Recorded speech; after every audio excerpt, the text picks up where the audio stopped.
We are getting two new 5-star weapons in the first phase of patch 5.3, and they both look pretty darn good. So let's take a look at them and see what units they are and aren't good for, so that you can make an informed pulling decision. Let's get started. Alright, so starting with Mavuika's weapon, 1000 Blazing Suns. This is looking to be a strong universal DPS claimer that we've been missing. This weapon has a large 741 base attack with 11% crit rate as the main stat, so it has the exact same stats as Kenich's weapon. And for their passive, it's much more universal than Kenich's. After the wielder uses a skill or burst, for 6 seconds they'll gain 20 crit damage and 28% attack. That is an absolutely goofy amount of stats, but it only lasts for 6 seconds.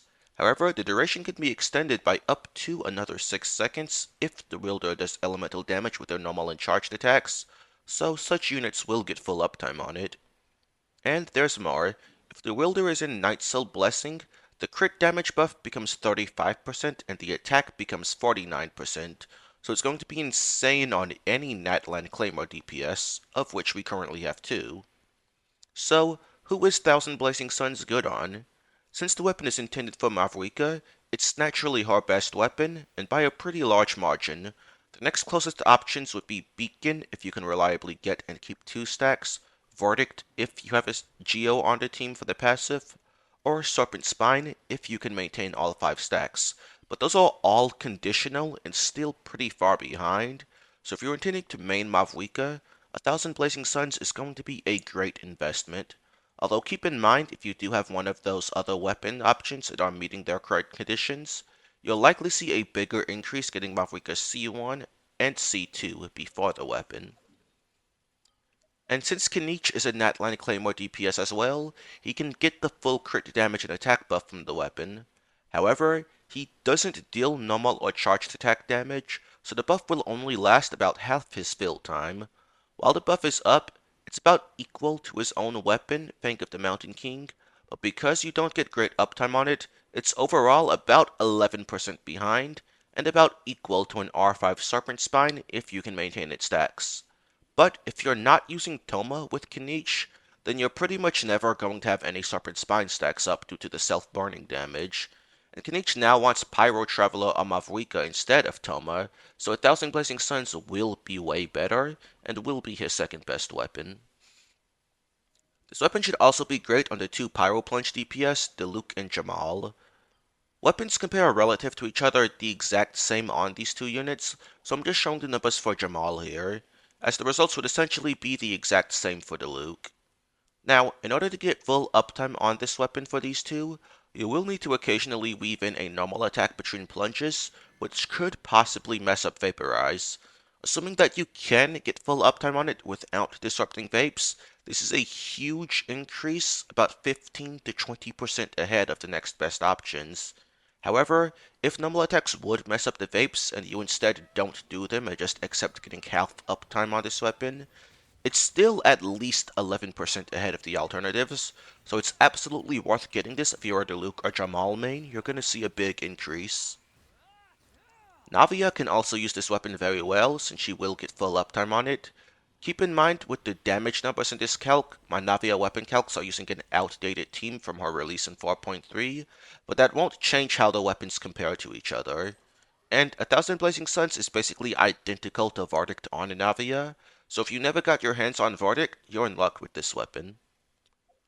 Now, for defense scaling units like Ito and Noel, this weapon unfortunately won't be good. These units already get a massive amount of attack from their self buffs, and with how their kits work, they gain more attack by building defense rather than attack itself, so they much prefer to have low base attack weapons, since those have much higher main stats.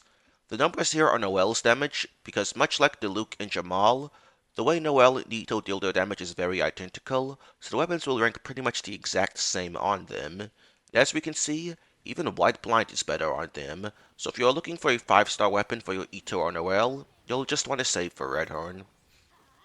Then there are a few more DPS I looked into this weapon with, but didn't do full weapon calcs for, those being Eula, Fremine, Razor, and Xinyan. These characters aren't getting full uptime on the passive since they deal physical damage with their normal and charged attacks, and it specifies it needs to be elemental. So while it will still be competent, If you already have a good stat stick claimer, then getting this weapon for them won't make much of a difference. Xinyan does have Pyro DPS teams with C6 Bennett, in which she would get full uptime on this, so this would be more competent on her in those teams, but Redhorn would still be better. And there's also Beto. Although she won't be on field extending the weapon's passive with normal and charged attacks, she does snapshot. The stats that 1,000 Blazing Suns provides are snapshotable, so Beto will get full uptime on this from off-field. As a result, this will be her best weapon. If Beto is a character that you use frequently, you'll see a pretty nice upgrade from getting this. But with that said, let's now look into Citlali's weapon, Starcaller's Watch. This is much less of a universal weapon, as it is meant to be used on shielders. It gives 265 elemental mastery with the main stat, and another 100 from the passive that is always active. So right off the bat, it's a 365 elemental mastery stat stick.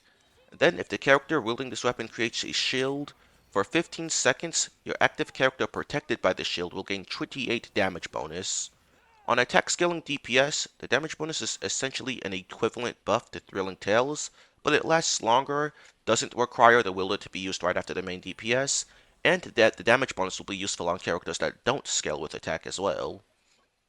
Now, since only shielders can provide this buff, the weapon will primarily be useful on Citlali, Lanyan, and Baizu. On Citlali and Baizu, it will pretty much always be their best weapon. For Baizu, it's a bit less straightforward though, because he has an 80 cost burst, so he usually wants a weapon that can provide him with energy. But if you are able to burst on him every rotation without an energy weapon, say maybe you have his C1, then this will be his best weapon.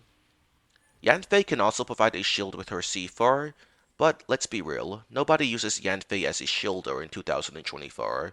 Although the buff will apply to herself when she's used at an on-field DPS, and 365 elemental mastery is a lot for Vaporize.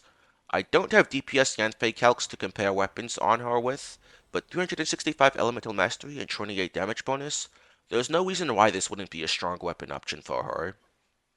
Also, Nahida can use this weapon well, because that 365 EM goes a long way on her. In fact, that's actually a bit more EM than what her signature weapon gives her.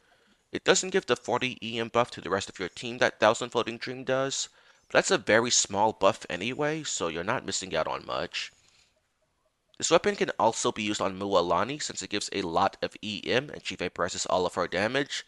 It'll be pretty similar to if you were using Thousand Floating Dreams on her, although that is a lot worse than weapons like Surf's Up, Sacrificial Jade, and Wave Riding Whirl.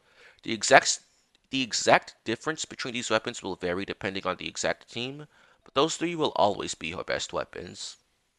And that's pretty much everything. Overall, these are both really good weapons, so this is going to be a really good weapon banner that a lot of accounts may be able to get good value out of, especially if going for Mavuika or Citlali.